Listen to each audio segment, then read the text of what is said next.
Hello दोस्तों, नमस्कार। बेटा आज इनकम एंड एम्प्लॉयमेंट का एक इम्पॉर्टेंट टॉपिक है आपका प्रोसेस ऑफ इन्वेस्टमेंट मल्टीप्लायर। इसको मैकेनिज्म ऑफ इन्वेस्टमेंट मल्टीप्लायर भी कहते हैं, आउटपुट मल्टीप्लायर भी कहते हैं, इनकम मल्टीप्लायर भी कहते हैं। ये बड़ा इंपॉर्टेंट क्वेश्चन है, बोर्ड में अक्सर आता है 4 नंबर में। ठीक है, आजकल तो 4 नंबर में ही ज्यादा क्वेश्चन आते हैं, 6 नंबर वाले तो 2 ही क्वेश्चन आएंगे मैक्रो में। तो जो ये पूरा प्रोसेस है ये 2 चीजों पे टिका हुआ है। इसमें आपको कुछ अजम्पशंस पहले लेनी पड़ेगी। पहली अजम्पशन तो ये है कि इनिशियल एडिशनल इन्वेस्टमेंट, सरकार ने इन्वेस्टमेंट कितना किया, क्योंकि देखो बिना इन्वेस्टमेंट के देश नहीं चल सकता। इन्वेस्टमेंट होगा तभी इनकम जनरेट होगी। एक का खर्चा दूसरे की इनकम, जब कोई खर्चा करेगा ही नहीं तो दूसरे की जेब में पैसा जाएगा कैसे? तो एक का खर्चा दूसरे की इनकम। तो इन्वेस्टमेंट मान लीजिए सरकार ने 1000 करोड़ का किया है ना, ओके। दूसरी जो इंपॉर्टेंट चीज हम मानेंगे एमपीसी, जो हमें अज्यूम करनी है 0.8। 0.8 का मतलब होता है 80%। एमपीसी का बेसिकली मतलब क्या होता है? एमपीसी का बेसिकली मतलब यह होता है कि अगर किसी की जेब में पैसा जा रहा है तो वो आगे कितना पैसा क्या करेगा, ट्रांसफर करेगा, खर्च करेगा। ये मतलब होता है एमपीसी का। अब इस पूरे को प्रोसेस को बनाने के लिए कुछ कॉलम्स हमें खींचने पड़ेंगे, जिसमें पहला कॉलम बनेगा राउंड का दोस्तों, ठीक है, राउंड। दूसरा बनेगा एडिशनल इन्वेस्टमेंट, जिसको हम डेल्टा आई कहते हैं। तीसरा बनेगा डेल्टा इनकम, जिसको हम डेल्टा वाई कहते हैं, एडिशनल इनकम। फिर बनेगा एमपीसी, आप क्या खर्च कर रहे हो 0.8, बेसिकली ये डेल्टा सी होता है। एंड जो नहीं कर रहे खर्च, डेट मीन्स आपने बचा लिया। एमपीएस, एमपीएस अगर एमपीसी 0.8 है तो एमपीएस 0.2 होगा। अब कैसे होगा, इसके लिए आप मेरी पिछली वीडियो देख सकते हैं, उसमें मैंने सिखा रखा है कि फॉर्मूला कैसे निकलता है एमपीएस का। एमपीएस मतलब डेल्टा एस, और ये सारी वैल्यू है रुपीज इन करोड़। मैं लिख लिख के इसलिए सिखाता हूं ताकि पेपर में तो आपको लिखना है ना कैसे हो रहा है, तो एक बार आपको पता होना चाहिए किस तरीके से लाइनें खींची जा रही हैं, किस तरीके से हो रहा है। इसी वजह से मैं आपको करके दिखा रहा हूं। तो ये अपना तैयार हो चुका है स्ट्रक्चर। अब सरकार ने मान लीजिए पहले राउंड पे 1000 करोड़ रुपए इन्वेस्ट किए किसी डैम को बनाने के लिए। अब किसी कंपनी को 1000 करोड़ रुपए का प्रोजेक्ट दिया, तो उस कंपनी की इनकम कितनी होगी? सरकार ने 1000 करोड़ रुपए इन्वेस्ट किए, उस कंपनी की इनकम हो गई 1000 करोड़ रुपए, उसकी जेब में 1000 करोड़ आ गया। अब ऐसा कि हम एज्यूम कर रहे हैं कि कोई भी जिसके पास भी बंदे के पास पैसा आएगा कहीं से भी, वो उसका 80% खर्च कर देगा। तो 1000 करोड़ का 80% क्या होता है? 800 करोड़। तो बचा कितना लिया उस कंपनी ने? उसने बचा लिया 200 करोड़। 200 करोड़ सेव हो गया। अब कंपनी ने कहां खर्च किया होगा? जिस कंपनी को डैम बनाने का प्रोजेक्ट मिला उसने 800 करोड़ कहां खर्च करे होंगे? भैया उसको सरिया लेना है, उसको सीमेंट लेना है, उसको बजरी लेनी है, उसको इंजीनियर्स को सैलरी देनी है, उसको मजदूरों को सैलरी देनी है, पता नहीं कहां कहां उसको खर्चा करना पड़ेगा।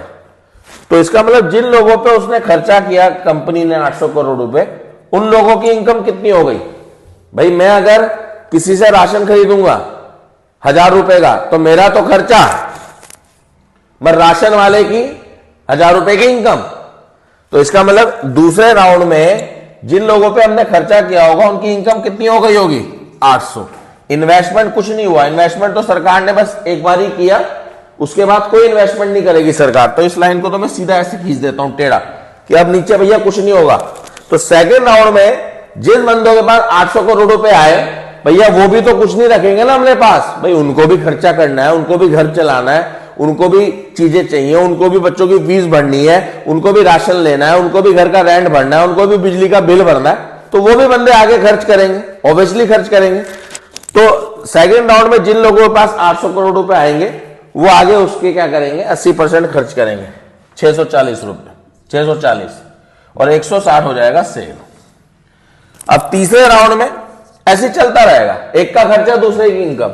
अब वो लोग जिनके ऊपर खर्च करेंगे 640 रुपए, उन लोगों की तीसरे राउंड में हो जाएगी इनकम 640। फिर वो उसका 80% खर्च करेंगे। 640 का 80% आप निकाल लो, 512 आएगा, 128 क्या हो गए? सेव हो गए।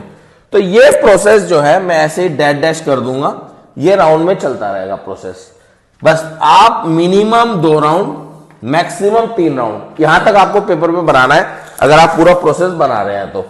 ऐसे ही ये भी चलता रहेगा और ये भी चलता रहेगा। अब हमें देखना है कि ये भैया कहां तक चलेगा। राउंड तो आप नहीं बता सकते, राउंड तो आपके चलते रहते हैं। ये हमें पता है कि इन्वेस्टमेंट 1000 करोड़ ही हुआ है। अब हमें देखना है कि एडिशनल इनकम टोटल प्लस होके कितनी हो गई, ये हमें पता लगाना है। हमें पता लगाना है एडिशनल कंजप्शन प्लस होके कितना हो गया। हमें पता लगाना है सेविंग प्लस होके कितनी हो गई, ये हम पता लगा सकते हैं। इसके लिए आप कॉपी में या तो नीचे या आप साइड में वर्किंग नोट बना लीजिए। आप वर्किंग नोट में अगर आपको टोटल एडिशनल इनकम पता लगानी है कितनी हो जाएगी ये वाली, तो इसका फॉर्मूला होता है डेल्टा आई इंटू के। डेल्टा आई ये वाला है जो सरकार ने किया था 1000 करोड़ का इन्वेस्टमेंट। के होता है इन्वेस्टमेंट मल्टीप्लायर गुणा कितनी स्पीड से ये काम चल रहा है। तो डेल्टा आई तो आपका 1000 है, के आपको निकालना पड़ेगा, आपने जगह छोड़ी। के का फॉर्मूला होता है 1/1 माइनस एमपीसी। फिर से मैं बोलूंगा, फॉर्मूले वाली वीडियो मैंने डाल रखी है पहले। तो 1/1 माइनस 0.8, 1/0.2, पॉइंट हटाया ऊपर 0, तो 2 2 5 10, तो 5 टाइम्स आपका क्या आ गया, मतलब 5 गुना। मल्टीप्लायर के आंसर हमेशा टाइम्स में होते हैं, तो इसका मतलब क्या हो गया 5 गुना, 5 टाइम्स। तो 1000 इंटू 5, तो 5000 करोड़ रुपए आपके बन जाएंगे। तो ये 5000 करोड़ आएगा। अब 5000 करोड़ का 80% 0.8 निकाल लीजिए, हमें पता चल जाएगा कितना खर्च किया। तो 4000 करोड़ हमने खर्च कर दिए, 5 में से 4 गए, कितने बचे 1000 करोड़ रुपए हमने सेव कर लिए। इसका मतलब जितना एडिशनल इन्वेस्टमेंट हुआ था उतनी टोटल क्या हो गई, सेविंग हो गई। आई बात समझ में? तो ये पूरा प्रोसेस मुझे लगता है आपको समझ में आ गया होगा। ठीक है जी। और अगर आपको वीडियो अच्छी लगी हो प्रोसेस की, इसका एक्सप्लेनेशन मैं नीचे डाल दूंगा, क्योंकि प्रोसेस बनाने के बाद आपको पेपर में एक्सप्लेनेशन डालने की भी जरूरत पड़ेगी। तो एक्सप्लेनेशन कैसे लिखेंगे वो मैं आपको बता दूंगा। जैसे जैसे प्रोसेस बनाया है वैसे ही एक्सप्लेनेशन लिखनी है, वो मैं आपको बता दूंगा। अगर आपको वीडियो अच्छी लगी हो तो प्लीज अपने फ्रेंड्स के साथ इसको शेयर कर दीजिएगा, हमारे चैनल को सब्सक्राइब कर दीजिएगा, वीडियो को लाइक कर दीजिएगा। जय हिंद, जय भारत, नमस्कार।